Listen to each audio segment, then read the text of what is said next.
Today I'm going to show you 6 exercises that can be really effective for strength training on the rugby pitch.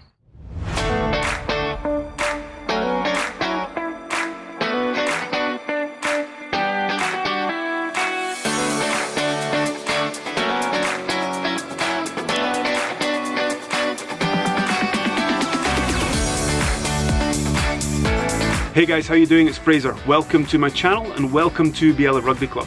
Today we are looking at how to get strong on field without access to the gym.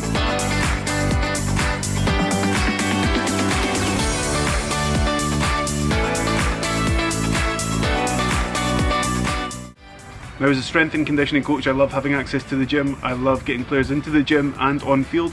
This video is more aimed at the young rugby player, the young developing rugby player, and the coaches that coach them. So if you don't have access to the gym and you're trying to get your players strong this pre-season, then these moves are certainly something that can help with that.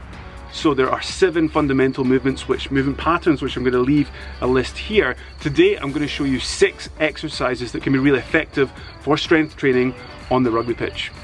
So of course I have to say a big thank you to Wanfi and Roy, 2 of our professional players here at Pallof Rugby Club, who gave up their time most enthusiastically to help me make this video for you guys. So Wanfi, Roy, if you're ever watching this, thank you again. I know that I appreciate it, and I'm sure that others will too. So without further ado, let's have a look at 6 exercises that you can implement within your strength program on field. Okay, so this move is a spin-off of Pallof Press, so it's done with knees on the ground. It is great for anti-rotational brace strength, so fantastic for the trunk, which is obviously really important in rugby players. One of the players has to really put the hands out nice and long, the other player is just there to provide resistance. The goal of the exercise is for the player with the arms outreached to stay center line of his body, with the other player giving resistance. Typically it's good to do 10 seconds one side, 10 seconds on the other, and you can do that for multiple sets and reps. If you check the video description, of course I'm going to write in recommendations there, so you can take that and use it with your players. So the next pattern we're looking at is the squat pattern. Now you can just do classic free squats, or you can add resistance with a human. Okay, there's several ways to do it, and obviously you need to tailor this to the level of your players. Suffice to say, if you're working with youths, you need to really nail the squat pattern and good technique before you load it, but don't be afraid to load it once someone is showing great technique. Now you can do this with a human, you can do this with sandbags, you can do it with any implement, maybe rugby shields, things like that. Okay, so obviously tailor it to the level of your players. So the next pattern is the lunge pattern.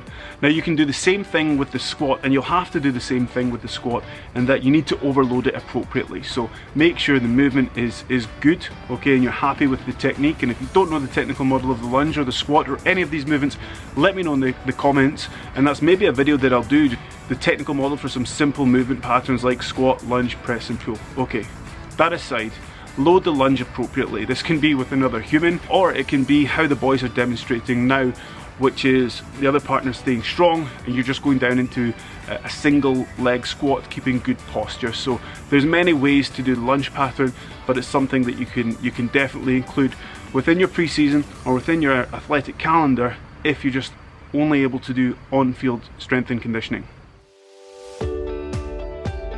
Okay, and of course we had to include something for the hamstrings that really targets the posterior chain, and that is glute ham raises, as demonstrated here by Roy.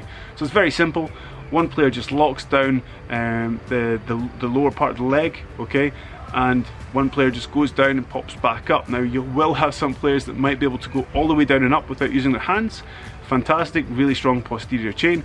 Other players might not have the strength to do 4 or 5 second eccentrics. Alright, you just need to work with the level of your players. There are variations of glute ham raises that are actually other exercises, such as razor curls or harrop curls. Alright, but this is a really good one to start with, and it's okay for players to go down slow and then do an explosive press up on the way back up. Again, for recommendations around sets and reps, just check the video description. Okay, let's talk about the pressing pattern. There's so many options you can do. Why not start with just classic press-ups? Just start with classic press-ups. A variation that I like to do with players is archer press-ups, okay, where you're moving side to side as you descend into the bottom of the press-up. But there's so many other things you can do. I think that's probably one of the easiest and most done movement patterns is the press, because there's press ups, there's diamond press ups, judo press ups, there's shoulder, you know, pike press ups. So sound a bit like Bubba from Forrest Gump here. There's a lot of things you can do, so I think you get the picture with that. So the next pattern is the pulling pattern, and that's easy to do with 2 players or even 3 as videoed here. Now, if you've got a 3-man setup, it actually works well for higher reps. It's a little bit easier. If you're in that almost quite high jackal position, really good for strengthening the lower back as well as the upper back. As you know, you're moving a human and you're rowing a human. So both work very well, and you can try it out with your players, and you might need to adjust as you coach. You know, one group you do it in 3, it's slightly easier that way. The other group you can do it in 2, where there's a bit more weight going through the upper body when you're pulling. Now, it's worth noting that if you're doing this in 3, make sure the pillars stay nice and strong with their core. You shouldn't see players collapsing with posture. They should stay nice and strong in a neutral posture and bracing. So guys, by no means is that the be all and end all. I just wanted to share with you 6 really good exercises that you can use without gym equipment and help get your players stronger on field. One of the other things that you can bring into your on-field strength and conditioning are partner drags. There's a million ways to do drags or even carries, and you can combine it with conditioning, but it is a good strength tool that maybe some clubs underutilize. So partner drags can be done in many ways, and they are a great exercise to use for repeat effort conditioning and also strength training. You can do carries in various forms, you can do drags, and we often combine it, as the guys well know, with recovery runs. I'll leave some ideas in the description below. Thank you very much for watching this video, guys. If you found it useful, as always, please do leave me a like, subscribe if you haven't already, and maybe share with someone that might benefit from it. Thanks very much, guys. I'll see you in the next one. Cheers.